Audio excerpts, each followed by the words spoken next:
우리 하나님께서 주시는 말씀 보겠습니다. 신명기 32장 9절에서 12절입니다.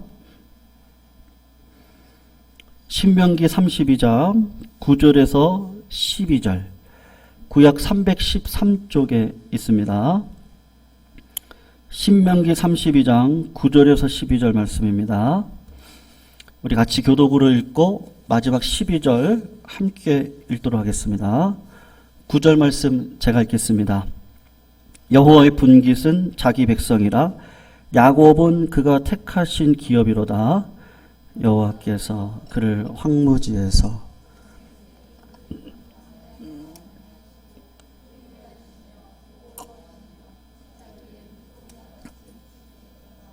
마치 독수리가 자기의 보금자리를 어지럽게 하며 자기의 새끼 위에 너풀거리며 그의 날개를 펴서 새끼를 받으며 그의 날개 위에 그것을 넘는 것 같이 있습니다.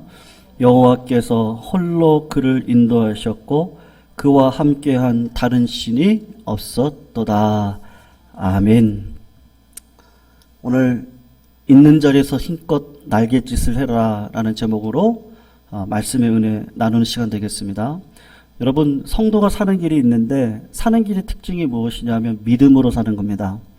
믿음으로 사는 것의 특징이 무엇이냐 하면 하나님께서 성도를 돕는 자리에 있다는 것을 믿고 기대하며 사는 겁니다. 그래서 예수 믿는 사람들에게 특징이 있는데 인생을 주도적으로 하나님께서 나에게 주신 소원과 소망을 따라 비전을 붙들고 이 땅을 살아가는 은혜가 믿는 자들에게 있습니다.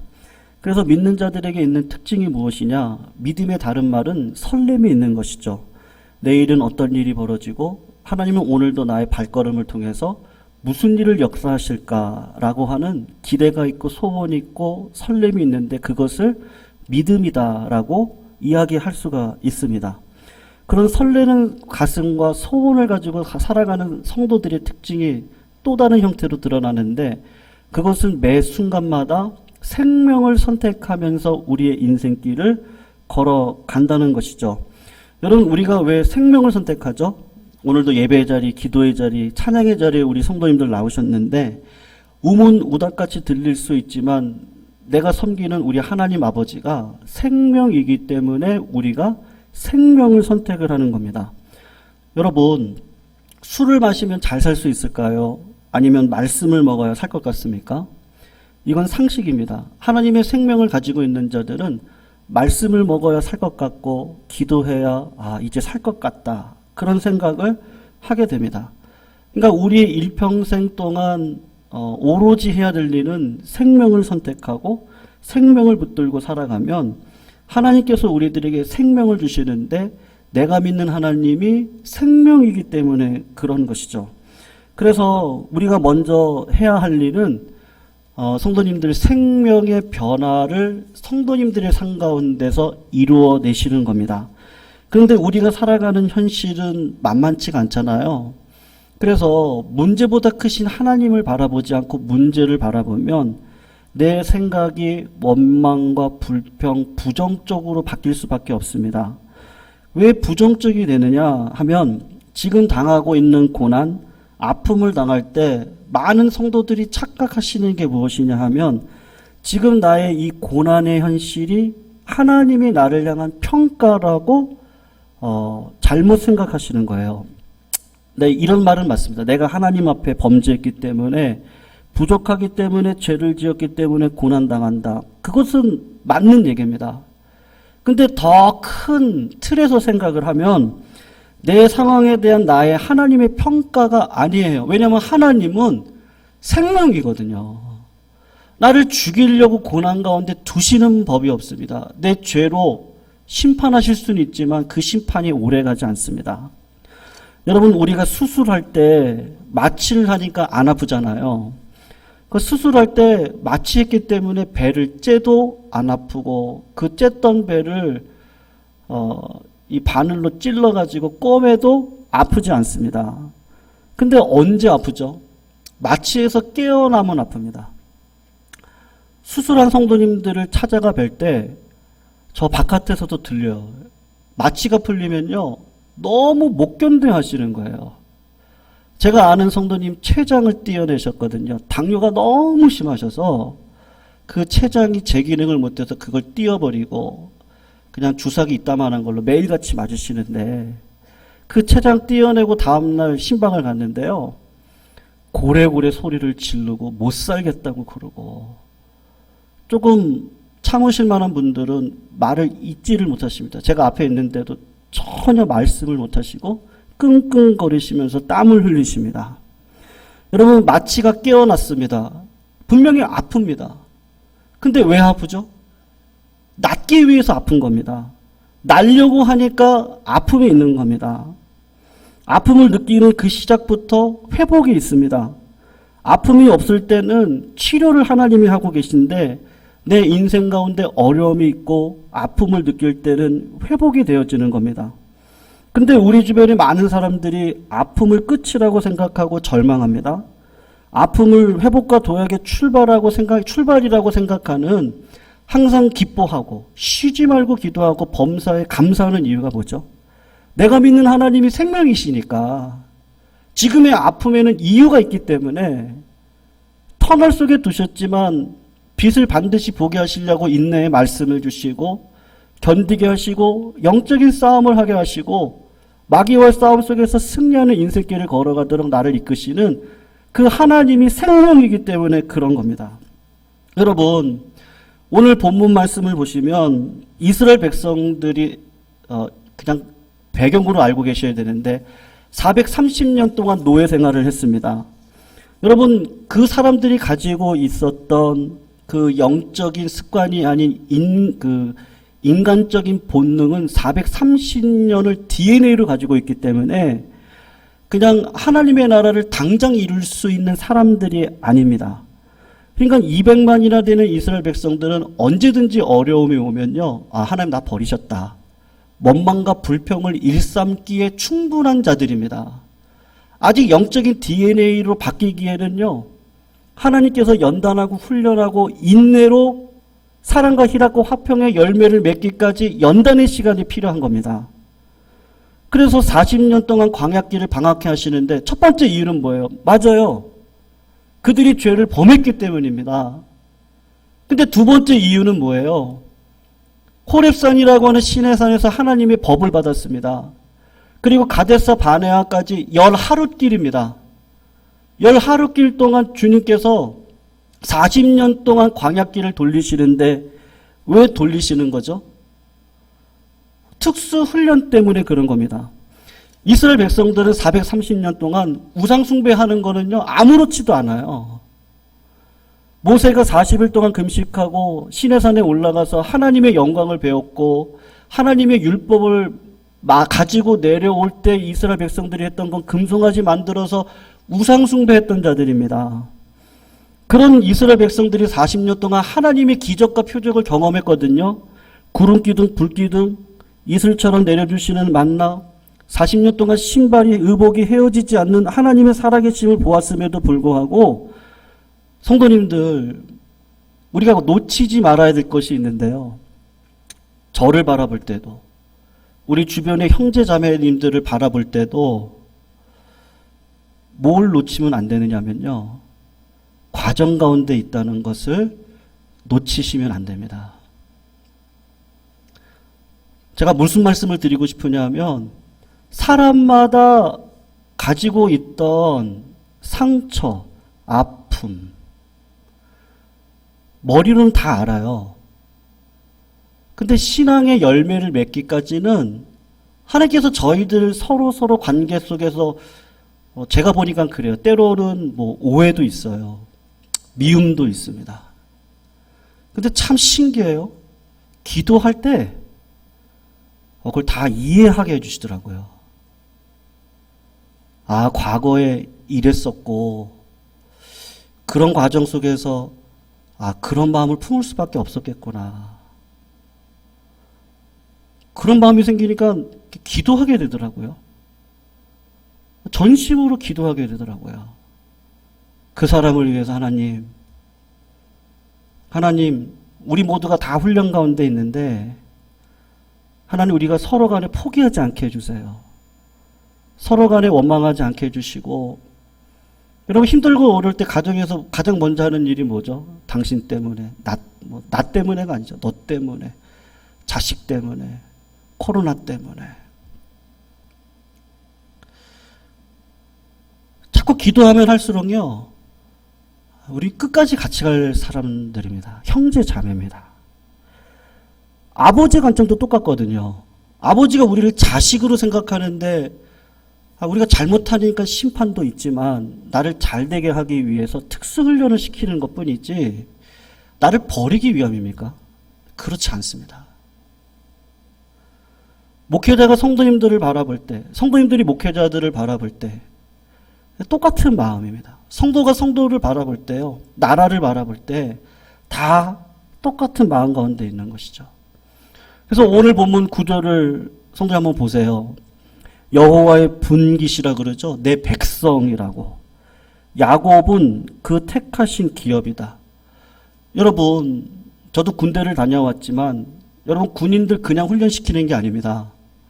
연병장이라고 논산훈련소라고 지금은 사라졌지만 상공리 보충대라든지 그런 훈련장을 아주 잘 정비를 해놓습니다. 운동장에 날카로운 것이 절대 있지 못하게 합니다. 왜냐하면 군인들이 훈련을 받아야 되니까 다치면 안 됩니다. 철저하게 안전규칙을 다 만들어 놓습니다. 하나님도 똑같거든요. 이스라엘 백성들 우리들을 광야 속에서 훈련시키실 때 우리를 이미 보호하고 계세요. 안전하고 보호하게 계세요. 그래서 하는 얘기가 그 근거가 뭐냐? 내가 너를 택했다. 내가 너의 자녀, 내가 너의 아버지고 너는 나의 자녀다. 그리고 내가 너를 훈련시킬 건데 10절을 보시면 여호와께서 그를 황무지에서 짐승의 부르짖는 광야에서 만나게 하신다. 낮에는 햇빛을 가릴 데가 없고 밤이 되면 춥습니다. 근데 하나님께서 그런 자리에 우리를 특수훈련시키기 위해서 보내시는데 그 전제가 뭐예요? 하나님은 생명이시에요. 나에게 생명을 주려고 그런 광야 자리 가운데 나를 두신 것뿐이죠. 근데 하나님께서 훈련시키시는 훈련의 작전명이 뭡니까? 독수리 훈련을 시키시는 거예요. 여러분, 모세는 미디안 광야에서 40년을 훈련받았습니다. 그리고 이스라엘 백성들을 이끌고 또 40년을 리더로 이끌어갔습니다. 광야에 가면은 맨날 보이는 게 독수리예요. 독수리를 딱 보니까 독수리는 보금자리를 산꼭대기 위에다가 짓습니다. 꼭대기에 바위가 있어 바위 위에다가 보금자리를 짓고 아이를 낳습니다. 그렇게 하는 이유는 땅에 사는 뱀이나 짐승들이 습격할 수 없는 안전한 둥지를 만들기 위함입니다. 그 보금자리에서 독수리가 자녀들을 훈련시키는 3단계 방법을 오늘 11절부터 이야기를 하는데 첫 번째 단계가 무엇이냐면 보금자리를 어지럽히는 일들을 합니다. 성도님들 11절을 잠깐 보시면 마치 독수리가 그 보금자리를 어지럽게 한다. 여러분, 이스라엘 백성들은 430년 동안 애굽의 고센 땅에서 살았는데 어떤 곳이든지 저도 이 죽전 땅에 2년 살았는데 여기만 오면 어디를 갔다가 오면 마음이 편하거든요. 어디를 산들지 2년 3년을 살면 고향입니다. 근데 이스라엘 백성들이 430년 동안 고센 땅에 살았으니까 눈을 감아도 길이 험할 것이고 내가 예전에 먹었던 부추, 마늘, 고기가 눈에 선했을 것입니다. 그런데 그 편안했던 보금자리를 하나님께서 어떻게 어지럽히시죠? 요셉이 모르는 애굽 왕이 등극하고 이스라엘 백성들이 노예로 국고성 비동과 라암셋을 짓기 위해 동원이 되어지고 흙을 이기고 벽돌을 긋고 농사일을 시키는 일을 가혹하게 시킵니다. 게다가 이스라엘 백성들은 자녀를 낳으면 다 왕성하게 낳습니다. 그러니까 바로가 남자아이가 태어나면 다 나일강에 던지도록 합니다. 여러분, 그런 고난이 어디 있습니까? 근데 하나님께서는 그렇게 보금자리를 다 흐트러 버리시는 겁니다. 여러분, 독수리의 습관을 잘 아는 사람들의 말에 의하면 아비 독수리가 새끼가 어느 정도 크게 되면 밖에서 일부러 가시나무를 보금자리로 가지고 와서 넣어둔다 그럽니다. 그러면 새끼들이 점점 커지면 그 가시가 자기 살을 뚫고 들어오고 피가 나니까 그 보금자리에서 나올 수밖에 없다는 거예요. 여러분, 우리들의 삶을 보십시오. 건강하던 몸에 원치 않는 질병이 생기기도 하고 잘 되던 사업이 갑자기 꼬여 어렵게 되기도 하고, 잘 되라고 양육했던 자녀들이 생각지 못한 일들이 벌어지기도 하고, 믿었던 사람인데 배신을 당하기도 하고, 평안하던 직장 생활에 상관이나 여러 가지 일들로 고통이 벌어지기도 하고, 저지른 죄로 인해서 마음의 평안이 없을 때도 있고 기쁨을 상실할 때도 있습니다. 코로나로 인해서 사실은 우리가 보금자리가요, 흩어져 있는 모습 속에 우리가 있습니다. 근데 그게 하나님의 섭리인 것이죠. 여러분, 그럴 때 하나님께서 하시는 게 독수리의 모형으로 들어가는데 11절을 보면 보금자리 위에서 하나님께서 날개를 펴가지고요, 너풀너풀 하세요. 우리 위에 임재하고 계시고 우리를 보고 계세요.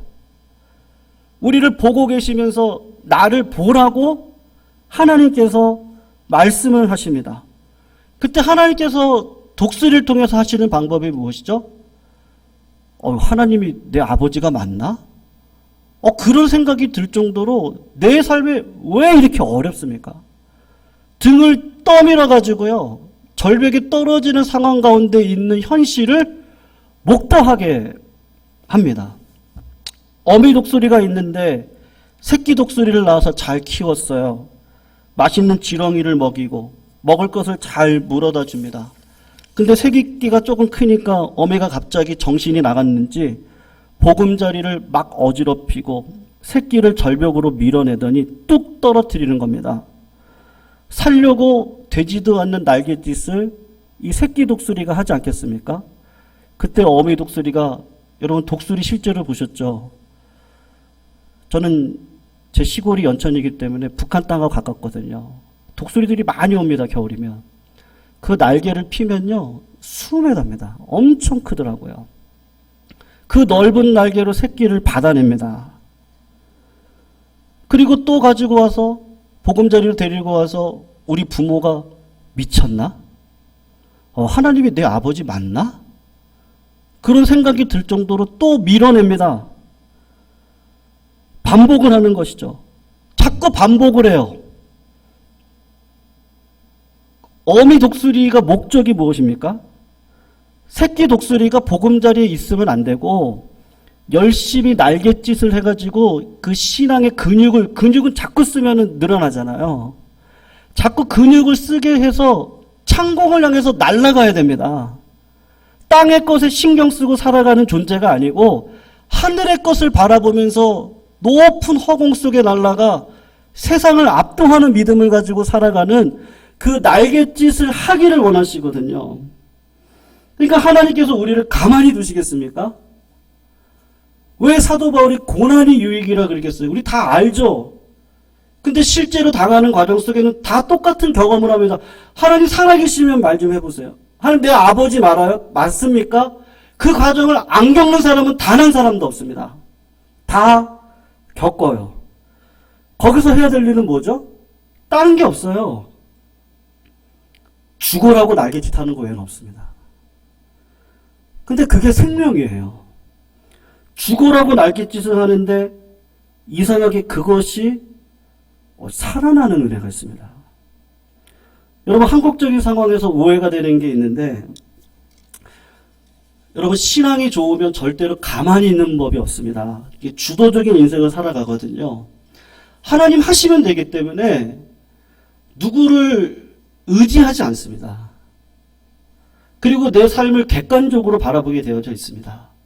그리고 상황 속에서 하나님께서 말씀하시는 지혜가 있습니다. 반드시 그렇습니다.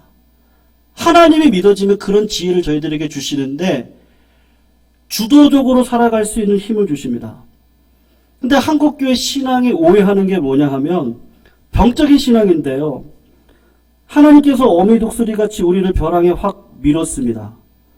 근데 믿음이 너무 좋아가지고 통닭처럼 날갯짓을 하지 않고 그냥 떨어져요.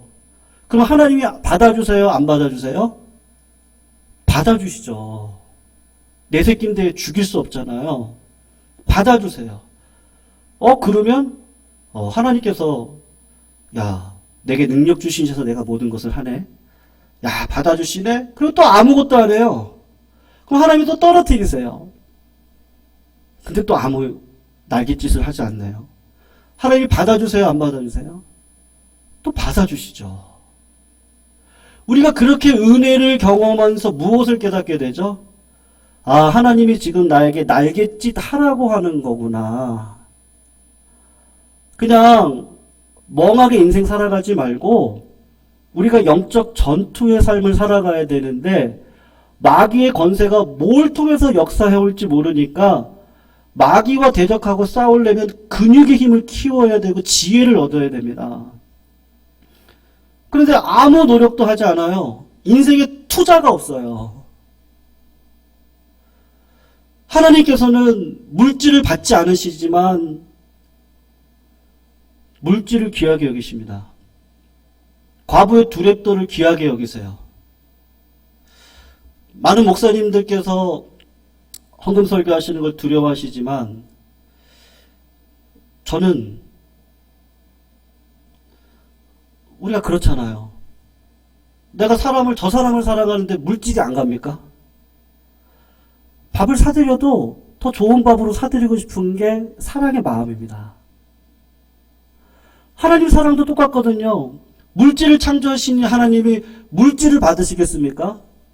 근데 마음 가운데 하나님께서 그 마음속에 역사하시는 그 도구를 받으시는데 물질도 받으세요.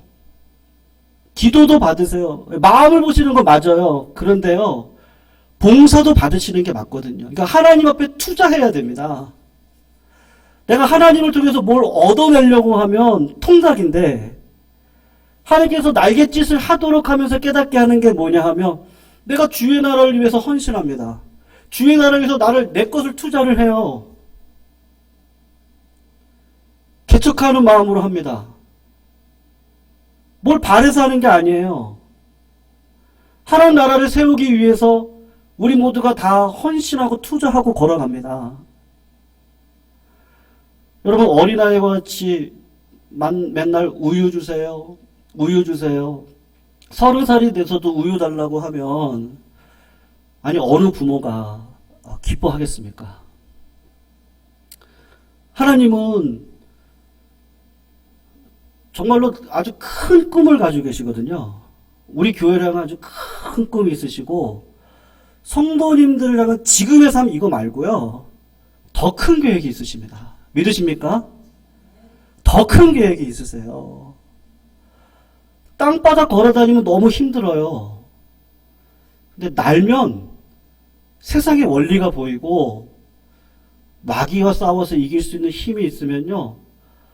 하나님이 이뤄가시는 그 기적의 역사가 있거든요. 근데 그게 그냥 이루어지지 않아요. 날갯짓을 해야 됩니다. 내가 있는 자리에서 최선을 다해 성실한 삶을 살아가야 됩니다. 언젠진 몰라요. 근데 하나님이 주시거든요. 그러니까 믿음이라고 하는 거 말씀하셨다도 믿음 맞아요. 근데 왜 말씀하세요? 왜 꿈을 보여주세요? 왜 하나님께서 깨닫게 하세요? 날갯짓 하라고. 근육을 키우시라고. 근육 키워서 하나님의 나라 공짜가 없습니다. 구원이 왜 공짜예요? 예수 그리스도의 십자가에 보혈의 공로가 있었기 때문에 내가 구원받았지. 부모님의 은혜를 아는 자가 어떻게 부모님을 안 섬깁니까? 그런 거 없기 때문에 자꾸 성장을 시키기 위해서 저희들을 은혜의 자리에 불러주시는데 그 상황이 참 신기하게도 하나님이 살아계시지 않은 것 같은 상황 속에 자꾸 나를 두시는데 성도들이 그 길을 잘 가고 계신 거예요. 근데 하나님께서 기도의 날개를, 헌신의 날개를, 성령의 그 역사하심을 기대하는 날개를 피고 그냥 죽는 힘을 다해서 그냥 부르짖으면 되죠. 여러분, 우리가 어떻게 여기까지 왔습니까? 전 제가 한 게 없어요. 막 부르짖었을 때 하나님께서 사람의 마음을 감동시키시고 만나게 하시고 소개받게 하시고 어떤 일을 행하게 하시고 다 하나님이 하시죠. 근데 할 수 있는 게 뭐예요? 부르짖고 내게 주신 은사 가운데 섬기고 주의 나라 바라보고 나라와 의를 위해 세우는 일에 하나님께서 나에게 거룩한 부담감을 주시면 그 부담감대로 고민도 하고 실패도 하고 근데 하나님의 뜻이 맞으면 순종하고, 그렇게 날갯짓을 하다 보면 하나님께서 정말 지지리도 힘들고 어려운 이 땅의 생활 접게 하시고 비전의 사람으로 큰 일을 행할 수 있는, 그 큰 일이 제가 큰 교회 이루겠다 그런 말씀 아닙니다. 아니, 하나님이 일하심에 대한 도구로 쓰임 받는 것만큼 더 큰 기쁨이 어디 있어요. 우리가 쓰임 받아야 되는데, 그러려면 죽어라 날갯짓을 해야 됩니다. 죽어라고 날갯짓은. 여러분, 어떤 자매가 도심에서 살다가 너무 해변가에 가고 싶어가지고 해변가에서 살고 싶어서 제주도로 이사를 갔습니다.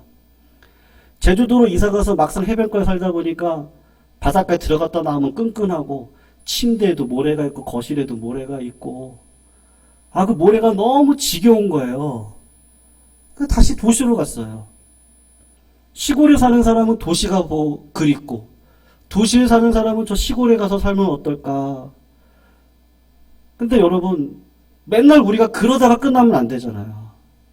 하나님께서 나에게 주신 자리가 있는데, 이 자리를 주신 하나님, 이 복음 자리에서 나를 향한 분명한 계획이 있는데, 하나님은 참 감사하게도 큰 것을 이루라고 얘기하지 않으시고, 너의 가지고 있는 그 목소리, 그리고 내가 너에게 준 그 눈물, 그리고 그 웃음, 그리고 조금 더 크게 주면 내가 너한테 줬던 그 은사, 그 모든 것을 가지고 죽어라고 날갯짓을, 살려고 날갯짓을 해라. 생명을 선택하라는 거죠. 살아야 되는데, 생명을 선택하는데 우리가 할 수 있는 건 그것밖에 없어요. 하나님 보실 때는 아무것도 아닌데 그 마음을 받아주셔서 우리가 독수리 날개치며 올라가 창공을 향해 어느 순간 내 날개가요 2m, 3m가 돼서 창공을 올라가면 그때부터는 날개짓 할 필요가 없더라고요. 지상에서는 날개짓 막 해야 되는데 하나님 한번 딱 올려놓으시면 그때부터 쓰임받기 시작하면 비상을 하면서요, 내가 어느 자리에 갈지, 뭐를 먹을지, 저 마귀 권세를 어떻게 깨트리고 내가 거기서 어떤 취득물을 얻어서 하나님의 영광을 위해 주의 나라를 위해 살아갈지, 그 영안의 눈이 열리고 보이는, 그래서 진짜 복된 길을 살아가는 그 은혜를 하나님께서 저희들에게 허락해 주실 줄로 믿습니다. 오늘도 하나님께서 저희들 우리 성도님들의 삶 가운데 왜 어려움이 없겠습니까? 코로나19로 인해서 지난 4주간 저도 많이 답답했고, 우리 성도님들도 많이 답답해 하셨고, 또 우리 사업을 하시는 성도님들이나 직장생활 속에 영향이 없을 수가 없어서 기도하시는 성도님들의 모습을 뵈면 다 날갯짓 하라고 우리들에게 불러주신 은혜의 다 도구인 줄로 믿습니다. 그래서 오늘도 성도님들 문제보다 크신 하나님을 바라보시기를 주의 이름으로 축원합니다. 그리고 우리가 지상행에서 저 하늘을 향해 비상해야 되는데 열심히 날갯짓을 하다 보면 어느 순간 힘이 생겨서요, 내가 하나님의 사람으로 이렇게 영광스럽게 쓰임받는 게 하나님 감사합니다, 그렇게 고백할 수 있는 우리 예방교회가 되었으면 좋겠습니다. 우리가 헌신할 수 있도록 인도하시되, 하나님께서는요, 하나님의 나라, 하나님의 하늘 나라를 위해서 네 보물을 쌓아두라고 분명히 말씀하십니다. 큰 거 바라시겠습니까? 마음을 통해서 드려지는 모든 은사와 모든 것들을 주님께 드리며 하나님은 기뻐 받아주시고 비상의 은혜를 저희들에게 허락해 주실 줄로 믿습니다. 우리 예강교회 모든 속해 있는 성도님들이 다 승리하셨으면 좋겠습니다. 그래서 다 믿음의 날개를 통해 하늘을 비상하고 하나님이 허락하신 꿈을 꾸며 세상과는 다른 정말 희열과 기쁨을 누리고 걸어갈 수 있는 우리 교회, 우리 성도님들 되게 해달라고, 가정이 되게 해달라고, 하는 직장과 사업장에 그런 복을 허락해달라고 시간 같이 한번 기도하시고요. 어제 이은열 집사님을 필두로 2차 접종 이제 8월 9월을 통해서 저도 2주가 더 미뤄져 가지고요 9월 달에 2차 접종 받게 되는데 모든 성도님들 다 건강하게 어떤 이상 증세 없이 잘 결과가 좋을 수 있도록 우리가 먼저 기도했으면 좋겠습니다. 7월 27일 날 최승민 집사님 수원으로 이사하셨지만 또 소원의 마음을 가지고 여러 가지 기도 제목들이 있는데 우리 그 가정 가운데 하나님께서 복을 허락해 주셔서 피할 길도 주시고 앞의 길도 열어달라고 특별히 최승민 집사님 위해서 한번 기도해 주시고요. 내일 우리 남혜연 집사님도 이전을 하시는데요. 오피스로 이전을 하게 됩니다. 집과 그리고 또 피아노 학원, 또 우리 남혜연 집사님의 심령을 성령님께서 불같은 능력으로 붙들어 주셔서 정말로 단단한 믿음 갖고 이 땅을 살아갈 수 있도록 우리 교회와 연맺고 또 피아노 반주로 또 함께 믿음의 동역자로 생활하시는데 우리 남혜연 집사님의 삶 가운데 믿음의 역사만 허락해달라고 기도해 주시고요. 제가 새벽에도 말씀드리고 수요일날도 말씀드렸는데요.